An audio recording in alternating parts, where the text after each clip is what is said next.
Último segmento en Sobre Ciencia, y recién cuando hablábamos con Alexandra Perroné decíamos cómo nos gusta volver cada vez que podemos a hablar de temas vinculados con la antropología, la historia antigua, milenaria de este territorio. Pero ahora vamos a entrar en otro tema que también vuelve recurrentemente porque nos gusta a nosotros, porque sabemos que les gusta a ustedes, porque sabemos que nos interesa y porque todos de una u otra manera tenemos que ver con las propiedades, lo que puede ser bueno para nuestra salud y que tiene que ver con las plantas que crecen en nuestro territorio, muchas de ellas nativas, algunas no, y también con los saberes populares, con aquello que venía de cuando éramos chicos y nos decían tal planta, te duele la panza, tomate un tecito de esto, unas gotas del otro, o mi abuela preparaba tal cosa con tal planta. Bueno, a partir de eso, insisto, muchas notas en Sobre Ciencia a lo largo de los años y regularmente volvíamos a quien ya este año se transformó en un columnista de Sobre Ciencia, que hoy tenemos el gusto de tenerlo por primera vez, después de un montón de notas, acá en estudios. Manuel Minteguiaga, bienvenido a Sobre Ciencia. Hola Gustavo, ¿cómo estás? Un placer. Igualmente, igualmente. Bueno, después de tantas entrevistas por Zoom y demás, es verdad. Es bueno que te hayas podido llegar. Y esto tiene que ver con que, bueno, tu residencia habitual es en Tacuarembó. Exacto. Y en la unidad que la UDELAR tiene allí en ese departamento. Exacto, sí. Yo me dedico a hacer investigación allá, me dedico a hacer docencia en Tacuarembó, pero bueno, hoy por casualidades estoy aquí en Montevideo. Está bien. Tú y tu señora, porque ambos ¿no? se dedican bueno, a generar conocimientos, a dar clases. Y en esto que está muy bueno, que es que la universidad esté cada vez más en territorio también, que no esté todo en Montevideo. Sí, creo que eso es fundamental, la descentralización, ¿verdad? Que las personas estemos radicadas en el interior, llevando ciencia y demostrando que también se puede, Gustavo, hacer ciencia desde el interior, ¿no? Y conectar con el mundo. Pero aparte hay que conocer, así como venimos saliendo del fenómeno de la expedición oceánica, y donde una gran parte de los protagonistas eran gente que enseña y radica y reside en los departamentos costeros de Rocha y Maldonado, hay ciencia para hacer en la costa y hay ciencia para hacer en todo el territorio nacional, porque no es lo mismo estudiar los fenómenos desde acá que si son de allá, si son plantas propias de una región, fauna, geografía, geología, lo que sea, hacerlo en territorio.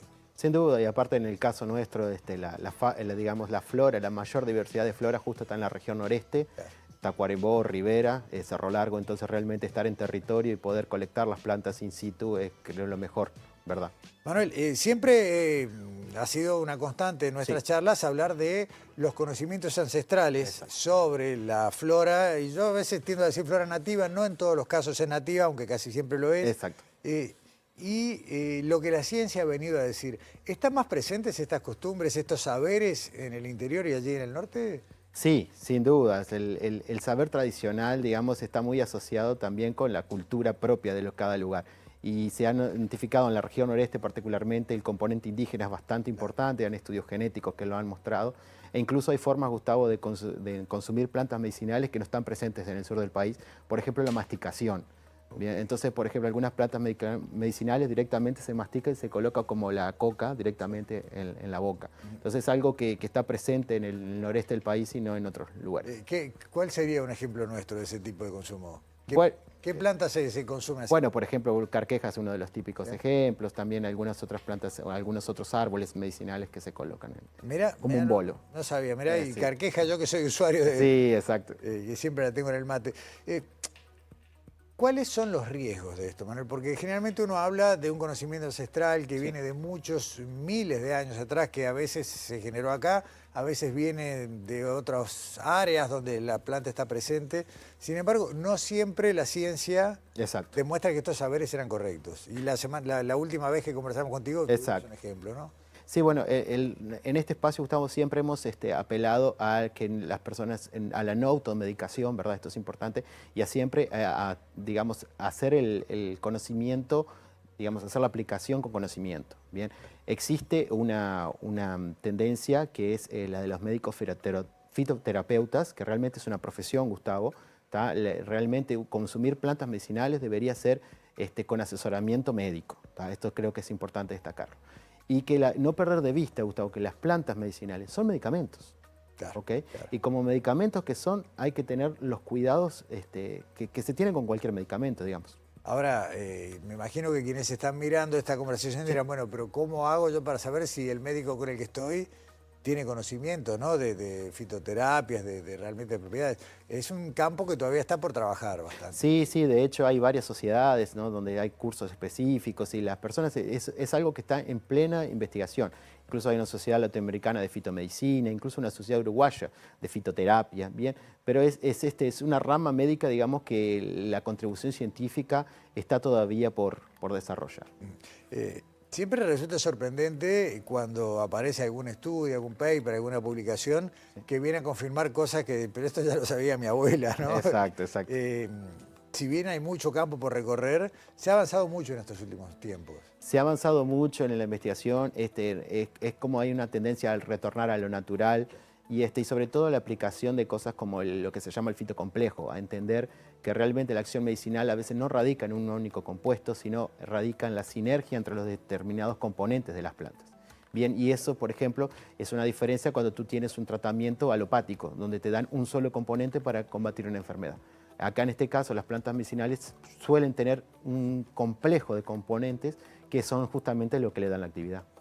Y a veces cometemos también el error de mezclar distintos tipos de plantas con efectos opuestos entre sí. Sí, sí, sin duda, eso también. Igual en nuestras condiciones nosotros no tenemos la experiencia de mucho de mezclar plantas, como sí lo tiene la tradición china, ¿no? La tradición china tiene, la medicina tradicional china tiene la costumbre de mezclar plantas que supuestamente aumentarían la actividad.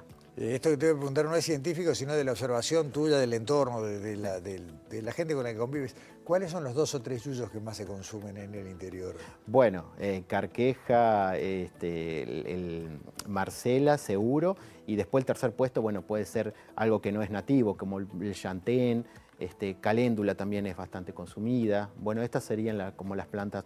Eucaliptos, a veces perdemos de vista que el eucalipto también es medicinal, a veces se hacen muchos baos con eucaliptos para la constipación. Entonces también es una planta medicinal bastante consumida y no es nativa. Y no es nativa, pero además el eucalipto tiene propiedades, creo que lo que era el ácido vinculado con la aspirina venía del tronco, pero a su vez las hojas tienen otras propiedades diferentes, ¿no? ¿Es algo así? Sí, bueno, en el caso de la aspirina viene de otro, del sauce, no del eucalipto. Perdón, tienes razón. No, en el caso de la propiedad constipante, se ha demostrado científicamente que es el eucaliptol que ingresa por las vías nasales y bueno, hace limpia, digamos, las vías respiratorias. O sea, el vaho de eucalipto también ya ha pasado por laboratorio. Ha pasado por laboratorio y se ha confirmado la potencialidad. Excelente. Bueno, hoy teníamos, porque en definitiva teníamos una planta Exacto. para hoy, una de las flores más lindas Exacto. que uno puede encontrar en el campo, en la naturaleza y en muchas casas también, Sí. que es y acá tenemos ya el primer problema, que es el nombre, ¿no? Exacto. El mburucuyá, con M y B larga. Exacto, el mburucuyá. Sí, es una especie de la familia Passifloraceae. Bien, el nombre del más normal que están viendo los televidentes es Passiflora caerulea, bien, pero hay un problema con el nombre. Bueno, ¿de dónde viene ese mburucuyá? Es un término tupi-guaraní, bien, que significa el fruto en forma de mate, en forma de cuya, viene de mate, bien, porque justamente el fruto tiene esa forma de mate. Bien, ¿es la misma que le llaman la pasionaria?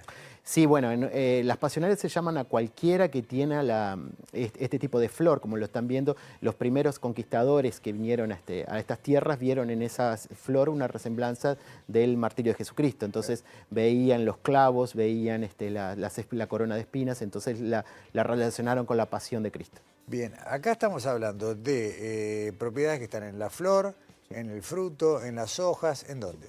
Bueno, en general las propiedades medicinales básicamente que tiene esta planta es ansiolítica y sedativa. Bien, esto se ha sido probado por la ciencia, son flavonoides glicosilados que tienen esta acción, algunos se llaman vitexina, vincenina, isorientina, bien, y están básicamente en la hoja y en los tallos aéreos. Bien.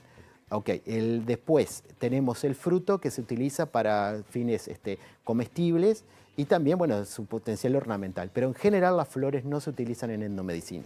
Ok, y el fruto, digamos, solamente como tampoco se le conocen propiedades medicinales. Bueno, en realidad tiene muchísimos flavonoides también, tiene muchísimos polifenoles y una capacidad antioxidante bastante importante. Entonces los jugos de mburucuyá también son muy, muy buenos para eso, para el efecto antioxidante. Vos que has estado también estudiando en Brasil y Sí. que tenés un poco todas las culturas transfronterizas, a veces decimos maracuyá, Exacto. tomamos jugos de maracuyá. ¿Es exactamente la misma planta? No, no es exactamente la misma planta, es del mismo género, Gustavo. Son 400 especies de passiflora que existen, ¿bien? Brasil tiene más de 150 y es importante destacar que no es solo de esta región los maracuyás o las passifloras. También crecen en África, también crecen en Oceanía, también crecen en Asia, pero el 95% son sudamericanos. Y los maracuyás, los que consumimos y sabemos de Brasil, son otras especies. Por ejemplo, Passiflora edulis es el maracuyá cedo que le dicen, es el maracuyá más común en los helados, en los jugos. Y después hay un maracuyá que es el dulce, que también se utiliza en algunas preparaciones. Pero este particularmente en Brasil se utiliza muy poco. También se le dice maracuyá laranja, o sea, maracuyá anaranjado, pero tiene realmente poca aplicabilidad comparado con las demás. ¿Cuántas especies tenemos reportadas para Uruguay? Hay un reporte de más o menos 6 especies, bien, que están en el país. Es muy curioso, Gustavo, que muchas de ellas se han reportado solo en los departamentos limítrofes con Argentina, bien, que crecen al entorno de las islas del río Uruguay y la costa, bien. Y algunas otras que, bueno, que crecen, por ejemplo, hay uno que se llama maracuyá rastrero, que es muy interesante porque crece entre los pastos. ¿Y puede ser que ese después, si encuentra dónde treparse, termina siendo enredadera o solo crece en el piso? Bueno, ese particularmente es rastrero, Ajá. pero este particular, la Passiflora caululea, sí es una enredadera que, bueno, que justamente se trepa. Ahí lo que están viendo los televidentes es el zarcillo, bien, y se adhiere mucho a las cercas, por ejemplo, a los alambrados, y es lo más común de verlo en No, aparte cuando se pone tupida y florece, es bellísimo. y atrae mucho a los polinizadores también. Bien, además, y eso está bueno. A ver, hablaste del uso como ansiolítico, Sí. que tal vez sea el El más más común. conocido, ¿no? El más común, pero no es el único. No, tiene propiedades probadas como gastroprotector, anticonvulsionantes, ¿tá? Propiedades muchas veces probadas en modelos in vitro e in vivo, ¿tá? Hay pocos estudios todavía en modelos clínicos, bien, hay algunos ensayos clínicos a diferencia de las otras plantas que hemos mencionado, Gustavo. Estas sí han reportado actividad, por ejemplo, para evitar digamos, el insomnio, justamente para la parte sedativa, ¿verdad? Pero tiene gastroprotectiva, anticonvulsionante, analgésico, gastroprotector. Es un buen tecito antes de dormir, Exacto. ¿no? Es bueno para Exacto. la última hora del día. Vuelvo para atrás, vos hablabas de las propiedades antioxidantes. Sí. Y no es la primera planta que lo tiene. No. Y esto tiene efectos después que son beneficiosos para el sistema circulatorio, Sí. tiene efectos cardíacos. O sea, uno con lo que más lo he escuchado habitualmente es con la uva tanat y sus taninos y la posibilidad de que un consumo moderado Exacto. sea beneficioso. Acá estamos hablando más o menos de lo mismo. Sí, exacto. Siempre también es la forma de obtenerlo, ¿no? En este caso son infusiones, ¿no? Si hacemos una infusión de las partes aéreas, seguramente obtengamos los flavonoides. Bien. Pero hay un problema acá, Gustavo, ver. que hay que tener bastante cuidado porque se han reportado que tiene glicósidos cianogénicos. ¿Tá? ¿Y eso? ¿Qué se llama eso? Son glicósidos, son componentes químicos, explicámoslos así. Son componentes químicos que una vez que están en nuestro organismo liberan cianuro. ¿Bien? Ok. Entonces puede llegar a tener efecto tóxico. Esto la planta lo utiliza para combatir a las plagas que la comen. ¿Tá? Entonces realmente, si uno, para decirlo al televidente, si está viendo algún burucuyá que sea comido por una oruga, es aconsejable no juntarlo. Ok, bien, bien. Porque por un lado hay muchos efectos negativos que otras plantas tienen que el burucuyá no tiene.